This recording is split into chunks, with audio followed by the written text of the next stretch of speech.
1051. Morning, everybody. It's DJ NV Angela Yee, Charlamagne the God. We are the Breakfast Club. We have a special guest with us this morning, Mr. Marc Ecko. Yes. I've worn a lot of Marc Ecko in my day. Yes. In the past, I wore a lot of Marc Ecko. All right, in the past. Yeah. I always wondered why it was a rhino as a logo. Why the rhino? It was one of those manna from the heaven things.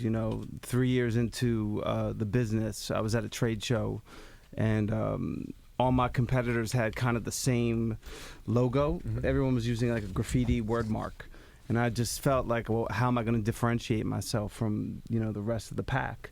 And I went back to my home in Lakewood, New Jersey, where I grew up, and that was the spot I used to airbrush, T-shirts out of my garage. And right off of the room where I would airbrush, my dad had a collection of little wood sand drift rhinos. They're probably like $2 a piece or whatever. And I just started to riff on it. And, I brought it to the market one piece at a time. And I remember the buyers were like, we don't know about that dinosaur. We don't know about that hippopotamus. And they're like, give me more graffiti T-shirts. I'm like, all right, but I want to establish a logo like Polo or Nike or Timberland. And they weren't really trying to feel that, and just staying persistent, and it kind of started to stick. So one T-shirt became 3, became 5, became the logo. And but like logos are like guns without ammo, so it was really what we did with it, I think, that made it more meaningful. Dope. Now, did you guys sign Slowbucks? Actually, Slowbucks is, from what I understand, in partnership with my former partner, so there's no association to me. Oh, okay. Yeah. So Marc Ecko was created with 2 people, and then you got split up. Well, there was actually 3 of us. And what happened? Well, explain the story for people who don't know. Yeah, I have this book out. It's called Unlabeled. Yeah, we're going to talk about the book. Unlabeled, selling you without selling out. Yes, and I kind of established I figure if there's something more meaningful than my email or direct contact, it's the things I know. So I try to, the one thing I could transact and share with people is, some of the gray hair. So, put it all down in a book. And, one of my partners was a guy named Seth, and then my twin sister Marcy. Yeah. So Seth sold his interests, and he has a new company. And I think, if I'm not mistaken, I think he might have a relationship with Slowbucks. Because I remember that truck that I used to see, that big tanker truck that I see Slowbucks do now. Yeah, I remember that you guys had it a while ago, so I figured it was. I put 2 and 2 together. I figured you guys did the deal, but why'd you guys break up? Well, not like it's a rap group or anything, but No, I mean, it made more money than any rap group. I think there are a lot of things that happened. Like I shared in the story. I mean, it's. We started at a very young age. We were really blessed. I was 19, 20 when I started. I'm just 41 now. I had a great ride. And in 2009, I actually sold my operating interest in the business. I focused my energy on complex media. And I still was very much associated with the brand, but not on the day-to-day operation. And my former partner wanted to kind of stay in and roll his hand. And, I took more of a executive creative director position. And, just it happens, man. I mean, the experiences, the blessings of the business, how I learned through travel and just through this lens of hip-hop, has been like the best, university experience anyone could imagine. But it wasn't like we broke up. I mean, the business evolves. The business evolves, and it just was time. It was time for me. And funny enough, we actually just announced this week I'm actually back full time on the Marc Ecko Cut and Sew brand. I'm going to be the exclusive operator of that.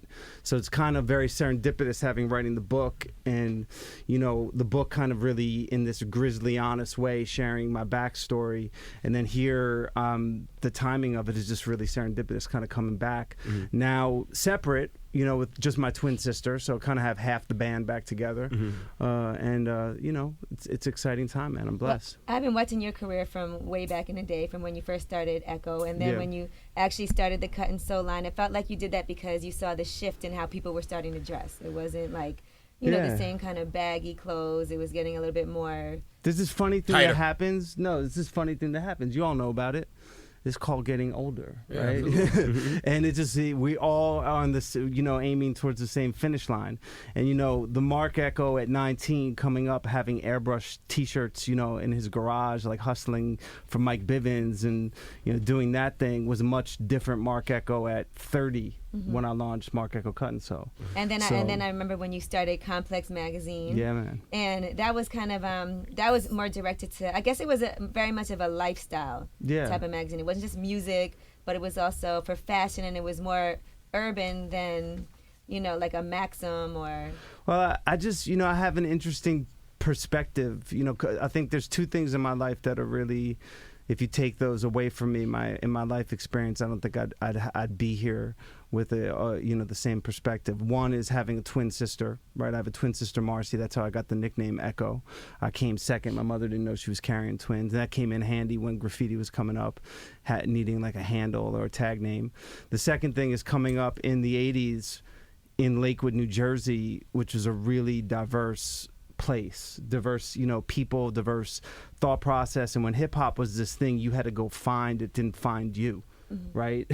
and that really shaped my perspective. So when I launched Complex, my view was like, why is it when I buy my media and I buy in music, I have to buy in silos of just like, okay, there's just the hip hop magazine, or there's just the alternative magazine, or there was Herb at the time, which was like early EDM, music. Like they were all in separate vertical silos.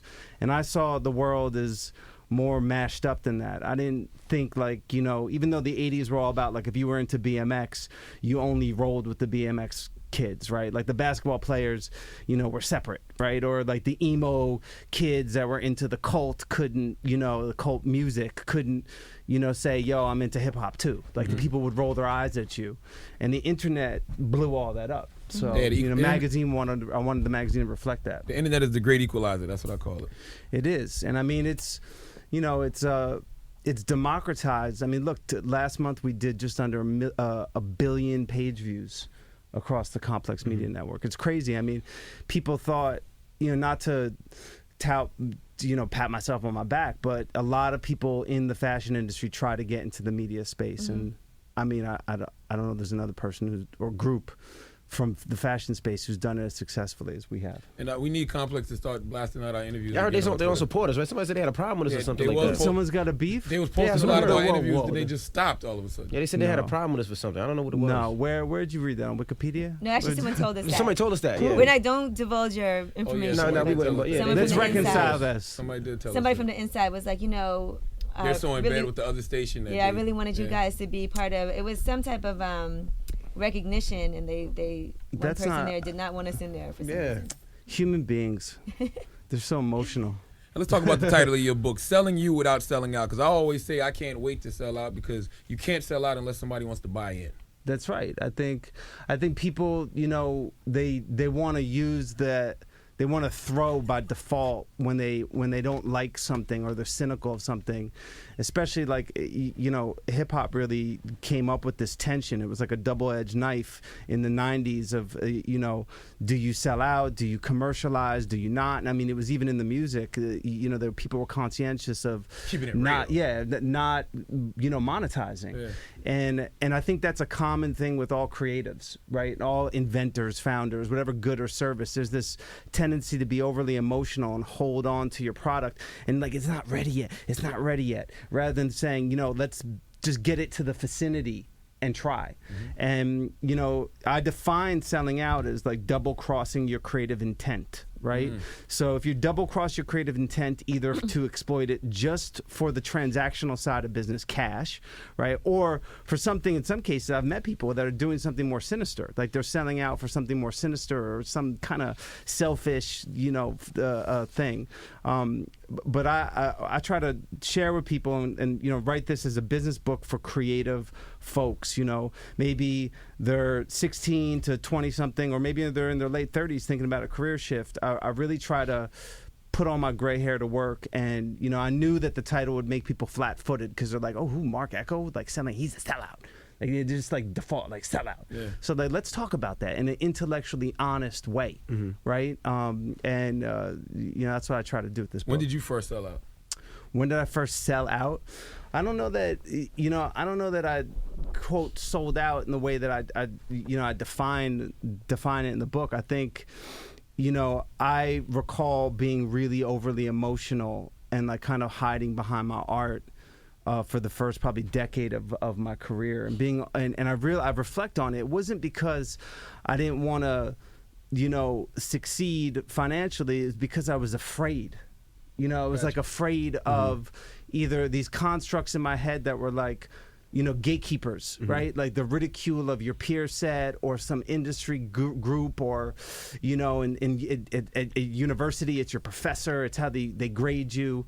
There was this fear, and sometimes that construct is real, and sometimes it's imagined. You build it in your head. You build that ivory tower in your head. So I think I became more comfortable in my skin, and I kind of refused to be packaged in that skin in such a limited way, probably by my late 20s, early 30s. And I talk about in my career how I kind of struggled with that. No, what I meant was, when did you first build something that people bought into? Oh man, when I really bought into. But it's interesting. Yeah, but I don't know. My high school career, I used to hustle, airbrush T-shirts. Right, I read about Shirt Kings, and and I was in Lakewood, and in Lakewood, New Jersey. There was no airbrush stand. So if I could do that, right, but I maybe could have a business. For y'all out there listening, Shirt Kings was a store that used to be in the Coliseum, Jamaica Avenue, that used to sell T-shirts by the crates. I mean, crazy. Yeah. And they had associations to celebrities. So I remember seeing in Black Beat magazine a picture of like the Shirt Kings, the artists, standing there amongst LL, and I was like, wow, I could do that, right? So, but it's funny, there was that line beyond the dollar, that there was this line that you transact to, that the affirmation came of the peers saying, wow, you're good at that. That was more meaningful than the cash. I mean, I don't mean to be corny or anything like that, and the first decade of my career, I think I got more value out of that kind of affirmation of being above average with my hands and with my creativity than than the actual cash I collected. I reflect back on it. That's not corny to feel that way. Well, no, I made good money, but it's funny. Like, it's even at 41 today, there's that line that's this mania. It's like a line of madness that is just, it sates you in a way that just the transactional side of collecting stuff. Right, filling your house up with more stuff, more, it fills you in a way that just pursuing the money can't. And the great ones, the really great ones that are really honest about this, I mean, that's what they're chasing. There's that line beyond, like, forget the whole perception game of like rah rah, pound your chest, bling bling, and like that's kind of the theater of like the alpha entrepreneur, but the real emotional real side is like, yo, I'm hunting and gathering, and there's a gratification that comes from that feeds me, even in those instances when I'm on the the balls of my ASS, right? And that keeps me keeps me going and sated. Which opens a question. I mean, you're an artist, and this sounds like you had a true passion and a true love. So how do you feel when artists, not naming any names, because of their name, get a clothing line and are selling, and probably have no idea what they're selling, but they just attach their name to it, and they're selling millions and hundreds of millions of clothes? I think it's one of the things I talk about in the book. I say to folks, and I establish the book in the opening line on some I am Ishmael, like Moby Dick. I say, I am a brand. I say, you are a brand, if you like it or not, if you know it or not. Now, that some people are uncomfortable with that. Like, if you two guys, if Envy and Charlemagne, or like Angela and Envy, if you guys went to lunches, let's talk about our personal brands. You probably would vomit on each other, right? Because it's such a sappy, it's so goopy, self-serving. It seems so like patronizing to think about it. But there is a best practice of like being honest and saying, all right, well, let me take an honest inventory, guts to the skin, of what I'm composed of, and is everything that I'm working on reflect that? Because that is your personal brand. And chances are you're gonna have 8 to 10 jobs in your career. Okay, that's just the realities of like, welcome to 2013 going on to 14, right? So if you're not tuned into your brand, right, and you're not like emotionally honest about the things that make, like, maybe you're not good at this, or maybe you're really good at that, right? And are you building your brand for you, guts to the skin, or are you building your brand to how you want to be perceived? Okay, because perception is not reality. I don't care how much people tell you. I mean, PR people, publicists, people in the industry. It's not reality. Charlamagne, perception's reality. No, it's not. Perception is perception. Right. Yes. Okay? It's kabuki theater. So, but how does that make you feel? Because these guys are stepping in your realm. It's kind of like with me, like you got celebrity DJs who can't DJ buying a laptop, and we say, how do you feel? Welcome to a free market. Right? Yeah. I mean, so it doesn't bother you at all. I kind of feel like I've learned not to begrudge or get frustrated by those other people, and I've definitely learned not to cast stones, right? So I think a lot of people get emotionally frustrated, and rather than being honest and saying, well, what am I doing to differentiate myself, my product, my service, my art, my creation from the rest of the market to defend my position? For me, I could never compete with Jay on celebrity. I didn't have the platform of music and that voice, right? I was a geeky artist doing illustrations. But you probably could create a better product, though. Well, no, I don't even know about that. Like, I wouldn't even be that indulgent to say that. But I said, let me just focus on what I do good. Yeah, what's your and niche do that well. Right. Now, what do we think about Kanye and him talking about he can't break into the fashion world and they're not accepting him? First of all, I think I love Kanye West. And I've had the good pleasure of knowing him, and I knew his mother, rest in peace, when he was coming up, and she was an amazing human being. And it is true when he talks about, wanting to do this for the last decade. Because I've had those conversations. I think everybody in the industry has had a conversation with Ye on trying to break in, and there's kind of like. He's just like a ball of contradiction, Like I love him, but I say it all. that's kind of what's like really human about him, because you see the same frustration that dogs all of us for waiting for the gatekeeper to let him in. But the thing about Kanye that I don't understand is why the hell does he need those gatekeepers? Yeah, that's the same thing we're saying. Like Kanye, you don't need those gatekeepers. You have built so much power and love. Okay, despite all right, 50-50, maybe 50 hate you, 50, but that 50% is big. You don't need Anna Wintour. You don't need Paris, all right? Right. You don't need them. And don't begrudge T-shirts as a starting point. Okay, that's a great part of our journey. Being able to come from the street, from the garage, painting T-shirts to be able to make suits and things that I've made in my career. I'm crazy lucky. Who the hell am I? I'm the kid that was schlepping T-shirts in my garage. So when I see Kanye get so frustrated and be like, if that then scenario. Imagine if they would co-sign me. You don't need their cosign. Yeah, he wants to be a part of that. You don't need their cosign. There's a major opportunity to shift people's perspective and intellectual understanding of what luxury is. Luxury says who? Luxury says who? Exactly. Okay? Because they codified what luxury means. And you walk into these churches of luxury. Okay? I don't get it. Let's be intellectually honest. I love Ralph Lauren, greatest of all time in terms of American designer. But how many times you walked into the Ralph Lauren mansion and there's more people there, more help than customers. And then you walk into the Costco and there's tables of Ralph Lauren polo shirts folded. All right, let's be intellectually real about this. Okay? So the point is don't begrudge the products that you make. They have to be defined by a certain price point threshold or some stuff that's not even relatable to the regular everyday person. Right. Real people love you, Kanye.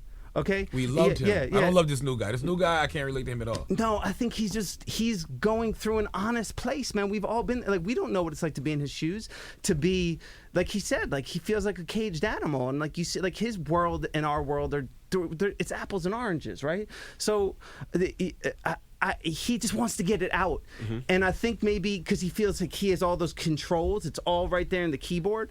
When it comes to music, and he knows it's more distributed, the production of fashion, and he's afraid. Let's be honest, he's afraid to try on his own and potentially screw up. Right. And he's tried it, and he's being ridiculed, and it's not fair. It's yo, Kanye, go back into the pool. Go back into the pool. Don't wait for someone else to splash the water out for you. Yeah. Splash it yourself. And that's what I think hurts us as fans, because we grew up fans of Kanye West, the rebel, who did things his own way. But now this guy's groveling and begging for people to help him and to be accepted, and it's like he's locking himself in the cage. But it's a certain kind of people that he wants. Yeah, it's certain kind of people. It's not even. It's like I don't like that at all. It's like. But